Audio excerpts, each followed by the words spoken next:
Welcome to the ITSP Magazine Podcast Network, a modern, innovative multimedia platform, broadcasting ideas and connecting minds. Every company has a story to tell, from the small startup to the large enterprise, and everything in between. This is one of them.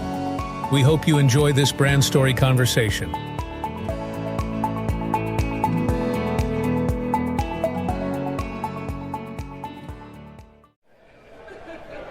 And here we are. We are on the floor of RSA Conference. Thanks everybody for joining me for this brand story with Abstract Security. I'm thrilled to have Colby DeRodeff with me. How are you, man? Hey, I'm doing great. Good to see you, Sean. It's always good to see you, Colby. Absolutely. I mean, I don't know how many years we've known each other. Couple decades. Couple decades. Yeah. I didn't want to date myself, but there we are. It's easier to say 2 decades than like count the number of years. I know.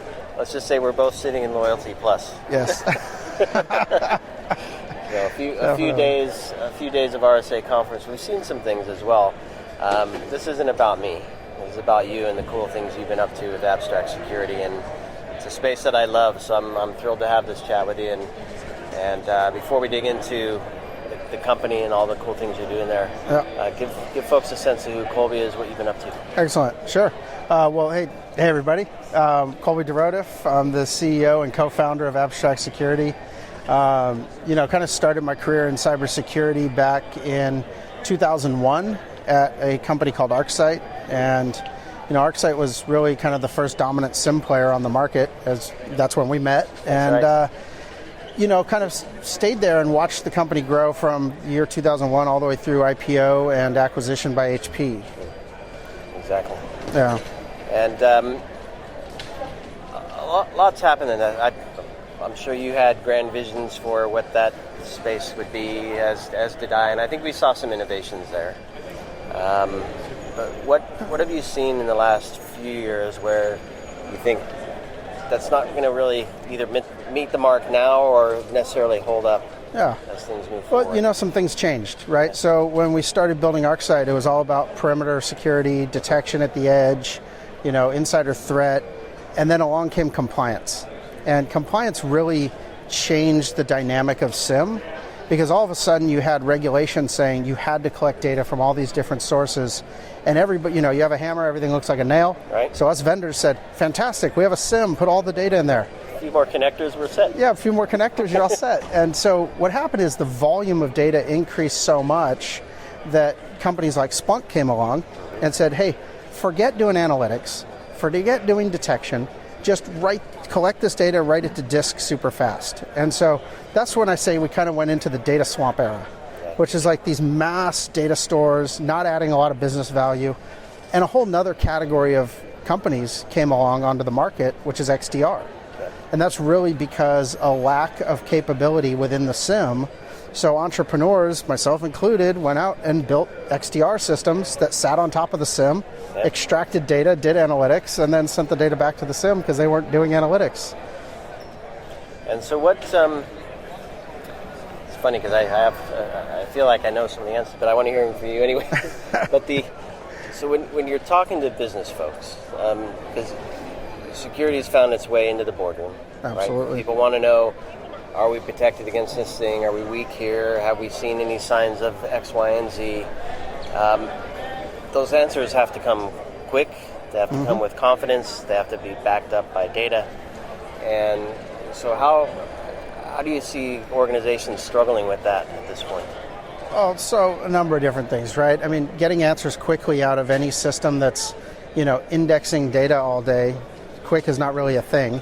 So, you're talking hours, days to get answers to questions, and that's just not, that's not efficient. If you think about the average adversary breakout time being like 62 minutes, if you spend an hour indexing data before you get access to it, that puts you kind of behind the 8 ball as it goes, right? My grandmother always had this funny cartoon on her wall, on her refrigerator. It said, don't walk across a river just because the average depth is 3 feet. So if the average adversary breakout time is 62 minutes, it can happen a lot faster. Yeah, I'm sure there are many analogies similar to that you can make. Yeah, exactly. Oh, boy. So what are you hearing? Because I know you talk to a lot of people.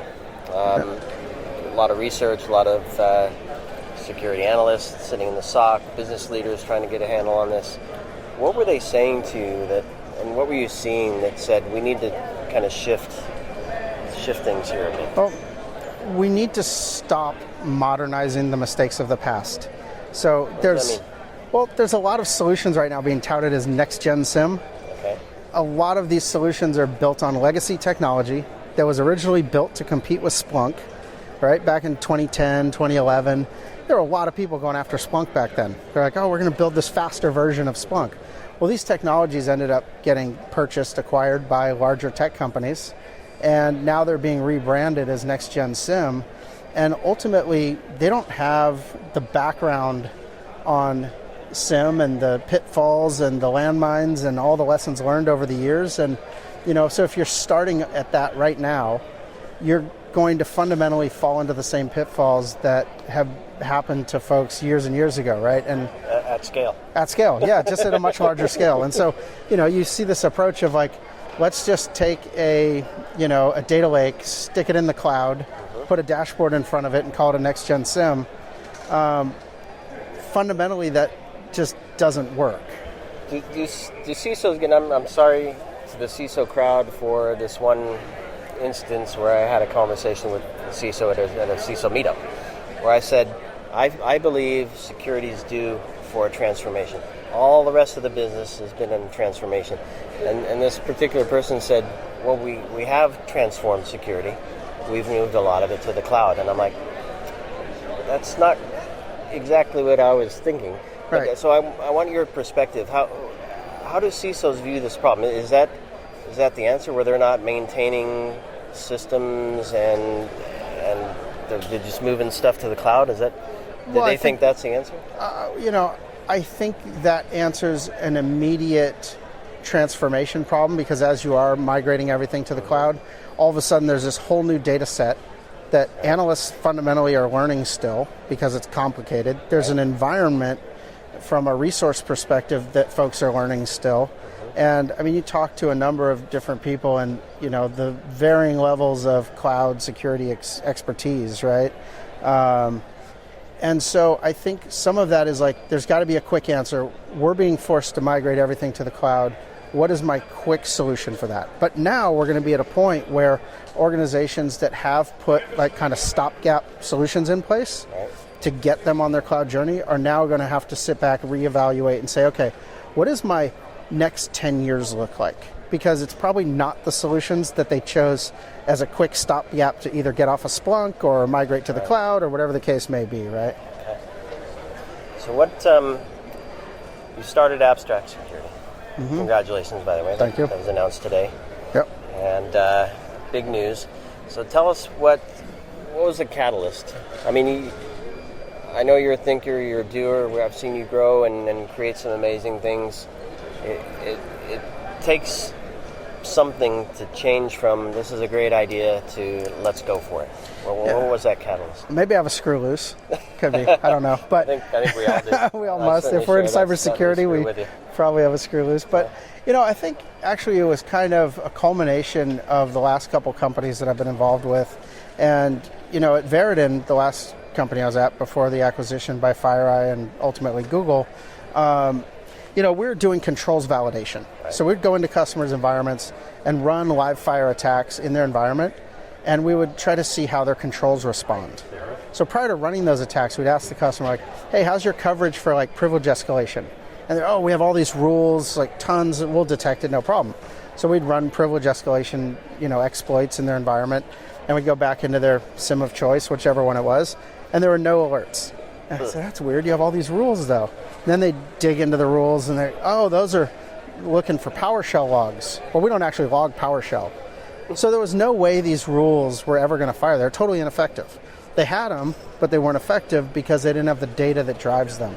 And so, one of the things I've been thinking a lot about and kind of led to this is we have to abstract this away, no pun intended, or maybe pun intended, one or the other. We have to abstract this away and get to a position where we're thinking about the outcomes. We're thinking about the detection scenarios that we care about. And then we're going to, to drive this detection, what data do I need, right? As opposed to, I have all this data, what can I do with it? Which is the old way of thinking about this. Yeah. So what types of data? Well, the PowerShell logs, if I can say that properly, was one obviously that you just described. What other areas of the business were they kind of missing things that were kind of not giving them the insight they need? Yeah, well, take cloud logs, CloudTrail, Azure Activity Logs, GCP logs. There are nuggets of gold in those logs, but maybe like 1% of the data is valuable for detection, and the other 99% of the 55 terabytes a day that's generated is useful. So why are organizations collecting that data and putting it into high-cost storage for no business purpose other than a compliance business purpose? Right. But you could just easily put it into low-cost storage where it's still accessible.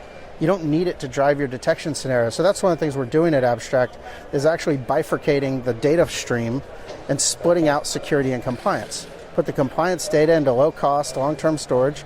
Put the threat data that you actually care about, the things that are driving your detections, put that into your hot storage. Put that into your high-fidelity, real-time analytics streams. Okay.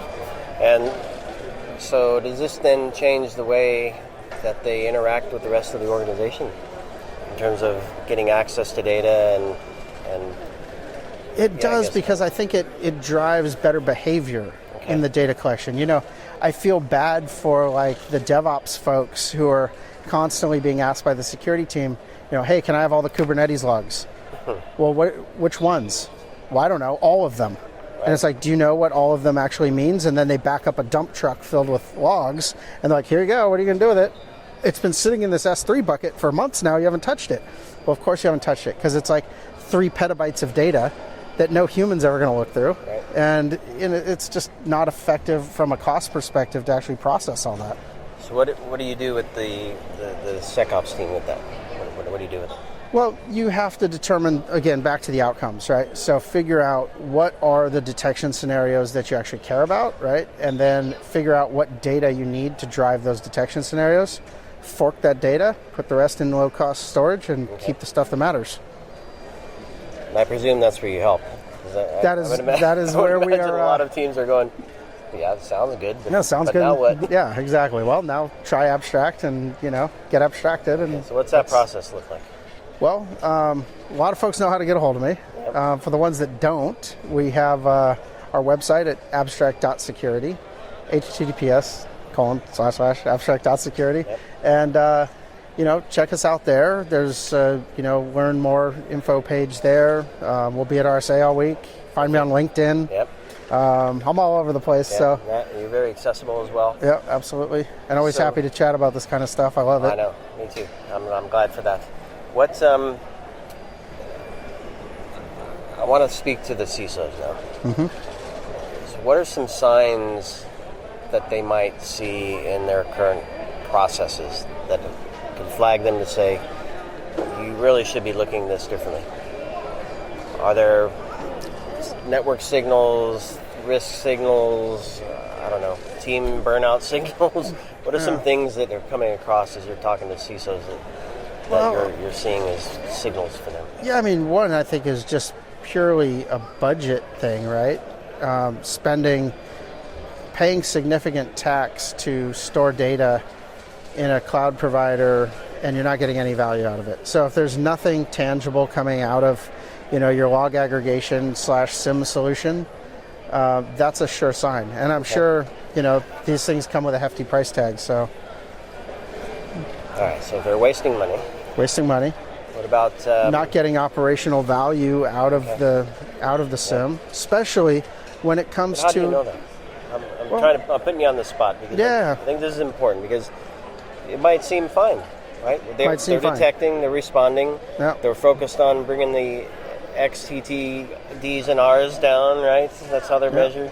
Yeah. So it seems like we're doing okay. We're getting better each quarter. Yeah. But what's the big sign?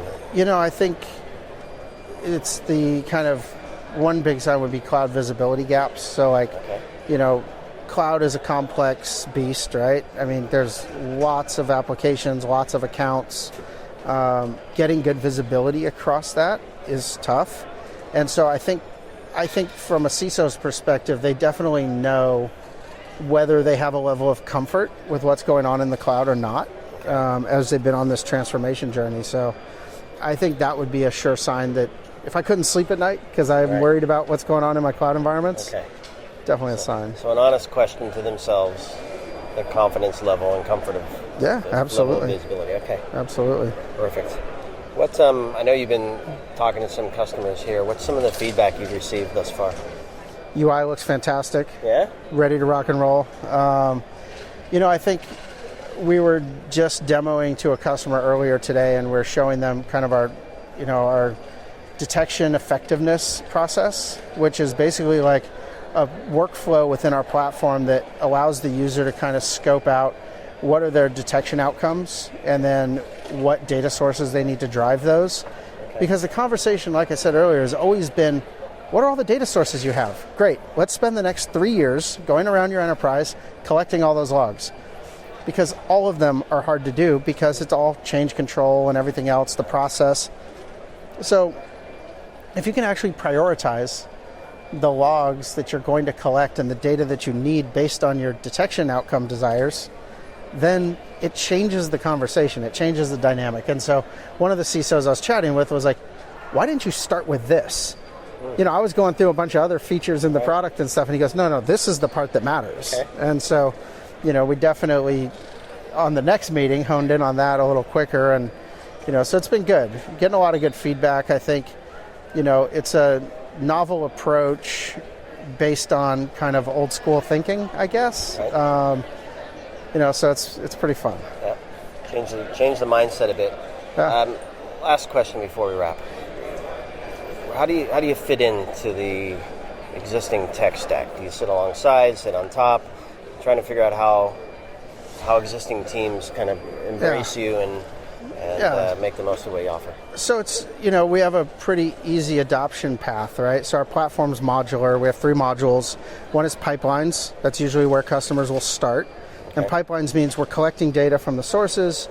We're doing ETL type work on the data, aggregation, filtering, enrichment, and then we're forwarding the data off to their data lake of choice or their SIM of choice. Okay.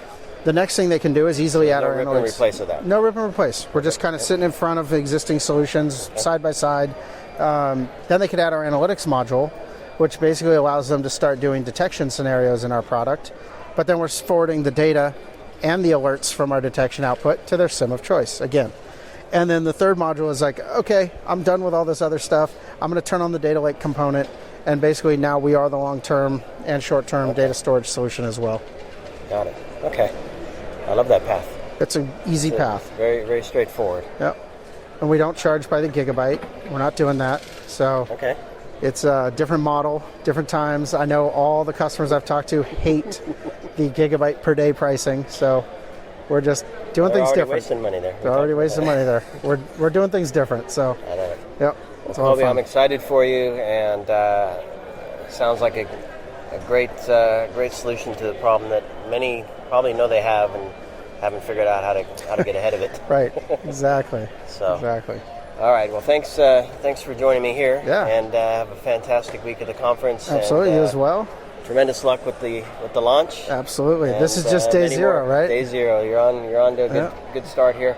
Thank you, everybody, for joining us for this chat. Please do connect with Colby and the Abstract Security team.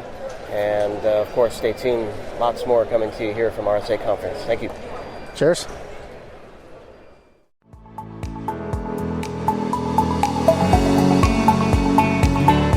We hope you enjoyed this episode and that you will come back for more brand stories on ITSP Magazine. If you want to share your company's brand story, go to itspmagazine.com and explore our advertising options to learn more. Remember to share this podcast with your friends, family, and colleagues, and stay tuned for more brand stories as we continue our journey toward redefining cybersecurity, technology, and society.